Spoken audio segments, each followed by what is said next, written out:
আমাকে দেখে তোমাদের কি মনে হচ্ছে?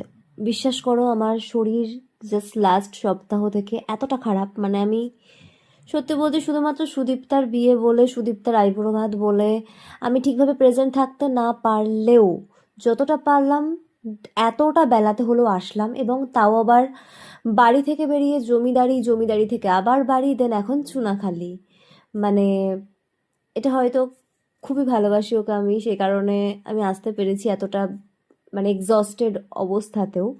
বাট কি জানো তো, অ্যাকচুয়ালি ও আমাকে এতটা ভালোবাসে না, যেটা মানে আমি বোঝাতে পারবো না। আজকে আমি একটু ইমোশনাল হয়ে যাচ্ছি ভয়েসটা দিতে গিয়ে। বাট এই মুহূর্তে অনেক কিছু কথা হচ্ছিল, তার আগেও অনেক কিছু কথা হচ্ছে, এবং রোজই কথা হয়, সবসময় কথা হয়, 24 আওয়ার্স কম পড়ে যায় আমাদের কথা বলার জন্য।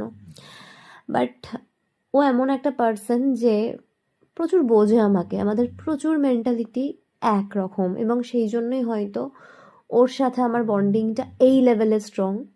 অনেক বন্ধু এসেছে গেছে লাইফে, এখনও আছে কিছু বন্ধু, but she is different, and ওর জায়গাটা আমার লাইফে একদম অন্যরকম।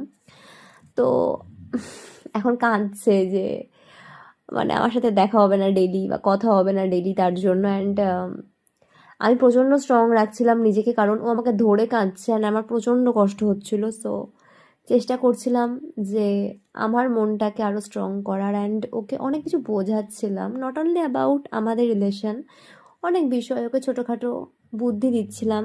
এখনও আমি ম্যারিড নই, স্টিল ওকে আমি জ্ঞান দিচ্ছি। তার কারণ হচ্ছে বন্ধু হিসেবে সবসময় ভালো বুদ্ধিটাই তো দেবো। অ্যান্ড আমাদের মধ্যে রিলেশনটা কি জানো তো, আমরা কি কখনো ডমিনেট করিনি, সবসময় শেয়ার করি সব কিছু, এবং এভরিথিং উই শেয়ার এভরিথিং।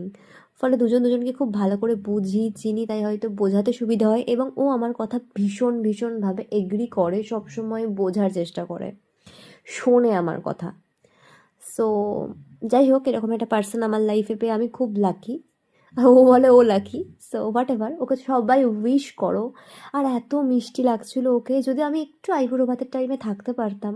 যাই হোক, হয়তো এইটুকু সময়ের জন্যই আসার আছে, কপালে ছিল, কি করা যাবে বলো, অনেকটা ডিস্টেন্স তো, তাই একটু প্রবলেম হচ্ছে। তো যাই হোক, সবাই শুধু বলছে তাই যে মৌলি এসছে, ও হ্যাপি এবার। অ্যান্ড আমাকে তো আসতেই হতো, যাই হয়ে যাক আমাকে আসতেই হতো। ইভেন আমি কালকে মেহেন্দির টাইমেও আসতাম, 3বার প্ল্যান করেছি, বাট সামহাও সিচুয়েশন পারমিট করেনি। তো যাই হোক, সুদীপটাকে সবাই অনেক উইশ করো যাতে ওর নতুন জীবনটা ভীষণ ভালো কাটায়। তার মধ্যেই আমি আবার ইয়ার্কি মারছি, আমরা আবার টুকটাক এদিক ওদিক গল্পও করছি, এবং এমন কিছু গল্প করছি যেগুলো আর ব্লগে দেখানো যাবে না, বলাও যাবে না। And she is looking so beautiful, so pretty. অনেক ভালোবাসা তোমাকে সুদীপটা।